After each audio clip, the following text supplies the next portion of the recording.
51 मजुरांनी ग्रामपंचायत मध्ये काम मागितलं होतं, परंतु 15 दिवसाच्या आत त्यांना काम मिळालं नाही.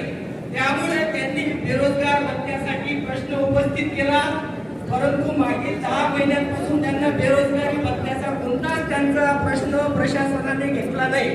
आणि 20 तारखेला माननीय तहसीलदार साहेबांनी 2,66,000 बेरोजगारी भत्ता वसुली करण्याचे आदेश दिले, परंतु त्या आदेशाची अंमलबजावणी कधी होणार आहे असं मला व्हिडिओनी आता इथं सांगावं. तर असे माझे ग्रामपंचायतशी संबंधित 4 विषय आहेत. 4ही विषयाचं निराकरण गटविकास अधिकाऱ्यांनी इथं करावं.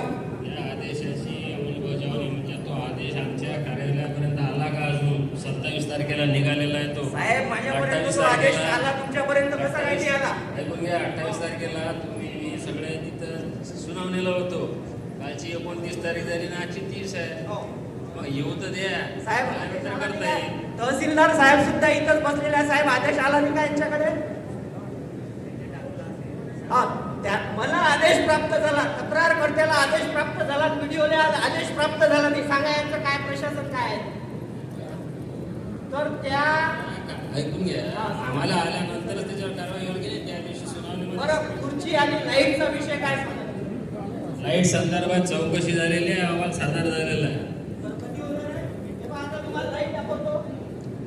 हा लाईट आहे तो 5,500 रुपयाचा लाईट ग्रामपंचायत प्रशासनाकडून खरेदी करण्यात आलाय.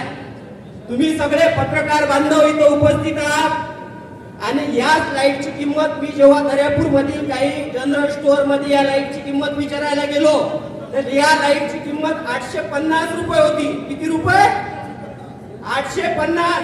याच मॉडेलचा लाईट आणि ग्रामपंचायत कडून जो हा लाईट लावण्यात आला याचा 5,500 रुपये किंमत. तर मला सांगा यामध्ये कोण कोण सहभागी आहे? आणि मागील 8 महिन्यापासून या प्रकरणावर कोणत्याच प्रकारची कारवाई व्हिडिओ यांच्याकडून होत नाहीये. तर यामध्ये व्हिडिओचा सुद्धा सहभाग आहे असा आम्ही खुल्या या आमसभेमध्ये आरोप करत आहे. खुला आरोप आहे माझा की व्हिडिओ साहेब तुमचा याच्यामध्ये सहभाग आहे, त्यामुळे तुम्ही कोणत्याही प्रकारची कारवाई करत नाही. ऐकून घ्या, लाईटच्या संदर्भात जी चौकशी झालेली आहे त्याचा अहवाल गेलेला आहे. चाकूरकर साहेबांनी चौकशी केलेली आहे, तो सगळा अहवाल. अरे कारवाई काय? चौकशीने पाहिजे, कारवाई सांगा. त्याच्यामध्ये 8 महिन्यापासून कोणत्याच प्रकारची कारवाई नाही आहे तुमची. तुमचा अहवाल आम्ही सक्त ताकीद दिलेली आहे. सक्त ताकीद म्हणजे कारवाई असते काय? एखादा बलात्कार करील आणि बलात्कार केल्यानंतर तुम्ही म्हणतात की त्याच्यानंतर बलात्कार करू नको. हा विषय असा झाला तुमचा की तुम्ही आता याच्यानंतर सूट दिली. ऐकून घ्या, त्या व्हिडिओ त्या ग्रामसेवकाने तुम्ही सूट दिली भ्रष्टाचार करण्यासाठी. सक्त ताकीद म्हणजे काय हे समजावून सांगा तुम्ही. त्या ग्रामसेवकाचं जोडपत्र सादर केलेलं काय? आहे. सक्त ताकीद दिली फक्त येणं. तर मला सांगा सक्त ताकीद म्हणजे काय? हे व्हिडिओ ना आता मला इथं समजावून सांगा.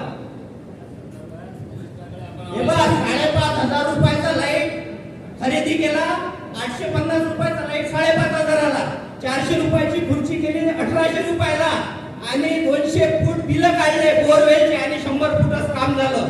मी चौकशी मागत नाही, तर चौकशी कोणत्याच प्रकारची यांनी केलेली नाहीये.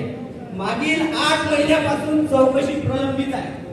तर त्यामध्ये माझा आरोप आहे, खुला आरोप आहे की साहेब तुमचा त्याच्यात सहभाग आहे, तुमचे कमिशन त्याच्यामध्ये आहे आणि त्याच्यामुळे तुम्ही कोणतीच त्याच्यावर कारवाई करत नाही आहे. मी काय म्हणतो, आरोप करण्यापूर्वी विचार करा. आरोप आहे, माझ्यावर काय करायचं आहे करा, तुमची कारवाई करतात. ठीक, जे कारवाई करायची आम्ही तयार आहे.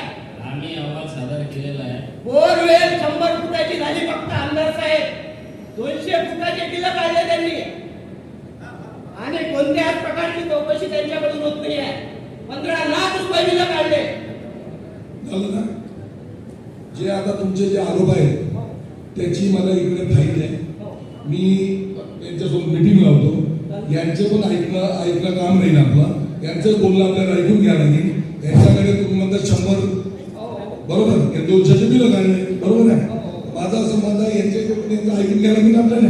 आता तुम्ही बोलले त्यांची मी एक बैठक लावतो. ठीक आहे, द्या माझ्याकडे. तर माननीय आमदार साहेब, आपण कुठल्याच पक्षाचे नसता, आपण सर्व दर्यापूर मतदारसंघाचे आमदार आहे, त्यामुळे आपल्याकडून या सर्व प्रकरणावर कार्यवाही होणे अपेक्षित आहे. मी आमदार ज्या वेळेस आपण निवडणूक राहते त्यावेळेस आपण एकमेकाच्या अपोजिट राहतो. निवडून आल्यानंतर मला असं म्हणायचं आहे किंवा मला असं म्हणणार नाही इथून कोणी की मी कोणासोबत दुजाभाव करतो म्हणून. कोणत्याही पक्षाचा असो, मी तुमचा पक्ष विचारला नाही, 100% आहे. तुम्ही तरी पक्ष विचारता, नाही, पक्ष विचार तुम्ही तरी बदमाशी करता, तुम्ही राजकारण खेळता. मी राजकारण खेळत नाही.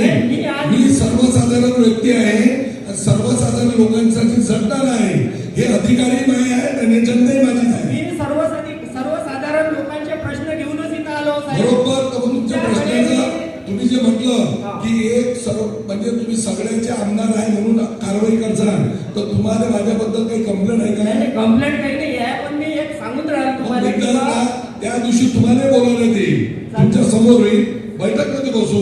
असं कसं आता एकट्याच ऐकण्यानं नाही जमणार ना, सगळंच ऐकायला लागेल बरोबर ना. आहे, त्याच्यामुळे म्हणून म्हणतो तुम्हाला तुम्ही विनंती केली आहे. तुमच्या मनातून काढून टाका की बा हा आमदार आपला, आपण याच्याबद्दल असं बोललो तर असं करेल. नाही नाही नाही, ते बोललो मी, पण ज्या वक्ती बोलायचं आहे त्या वक्ती बोलतोय मी.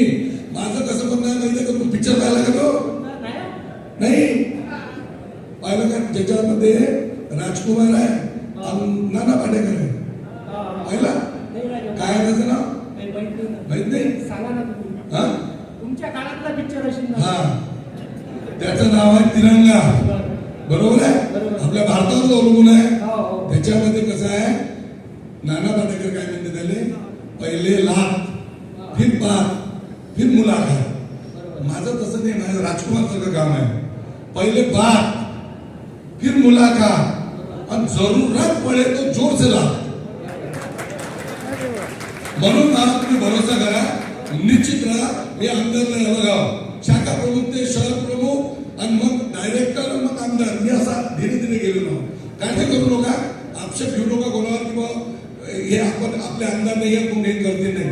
अधिकारी लोकांवर आपल्याला जे बोलायचं ते बोलून, पण अधिकारी लोकांचा काही जीव असते ना, त्यांनाही काही आहे ना काही ना काही. आता आपण काम कोणाला सांगणार आहोत? तहसीलदार साहेबाले, बऱ्याच अधिकाऱ्यांना सांगणार आहोत आपण. बीडीओ साहेबाले काम कोण करणार आहे? हेच करणार आहे.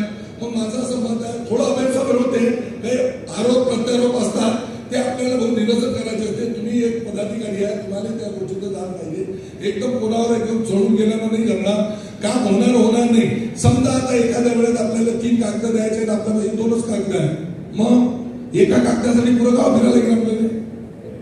माझं असं मत आहे, आपण याच्यावर बैठक घेऊ, त्यांचं म्हणणं आपण ऐकून घेऊ, कारण त्यांचे जे आरोप तुमच्यावर केलेले आहे त्यांचं तुम्हाला साहेब निरसन करावं लागेल. कारण तुम्ही कसे काय आरोप सॉल्व्ह करून घेता? आरोग्य साधने लावले त्यांनी. त्यांचं म्हणणं आहे 100 फुटाचे तुम्ही 100 फुटाचे 100 फुटच प्रत्यक्षात काम केलं हा माझा आरोप आहे. म्हणूनच म्हणतो आपण त्याच्यावर आरोपाचं निरसन व्हिडिओने करायला ठीक आहे ना, म्हणून बैठक लावतो मी. ठीक आहे, माझ्याकडे तुम्ही फक्त जवाब द्या. ठीक आहे. एक कार्यकारी अभियंत्याच्या संबंधीचं विशेष प्रकल्प सार्वजनिक बांधकाम विभागाच्या संबंधातली माझी तक्रार होती साहेब. त्याच्यामध्ये ग्रामपंचायत म्हणजे सार्वजनिक बांधकाम विभागानं जो राज्य महामार्ग 194 आहे एवढ्या म्हटलं त्यांनी अतिक्रमण काढलं, म्हणजे गोरगरिबांना त्यांनी फुटावरून उठवलं आणि तिथं दांडग्यांनी काय केलं, त्याच्यावर अतिक्रमण करून घेतलं आणि त्यावर कोणत्याच प्रकारची कारवाई सार्वजनिक बांधकाम. आता तुम्ही अतिक्रमणचा मुद्दा केला, तिथं सगळ्या पक्षाचे लोक आहेत. बरोबर आहे. एका पक्षाचा माणूस धंदा करू राहिला काय, बिझनेस करू राहिला काय, सगळ्या पक्षाचे आहे. सगळ्या पक्षाच्या लोकांचे मला फोन आले. मी अतिक्रमण थांबवलेलं होतो, पण तुमच्या गावातच बोलू आई आहे भाऊ ऐकत नाही, तर करणार नाही. आता काय त्याच्यावर तारेचं कंपाऊंड एक स्वच्छतागृहही ताब्यात घेतलं साहेब त्यानं.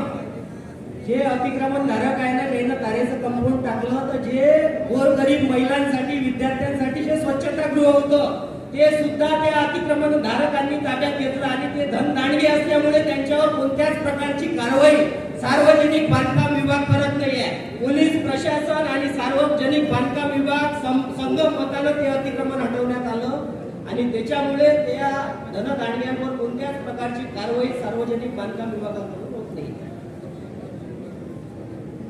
कोणी असेल तर कृपया आपण बांधकाम विभाग आहे का कोणी?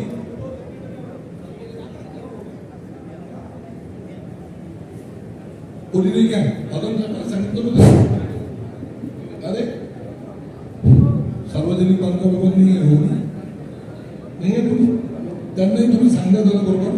आणि त्याच्यामध्ये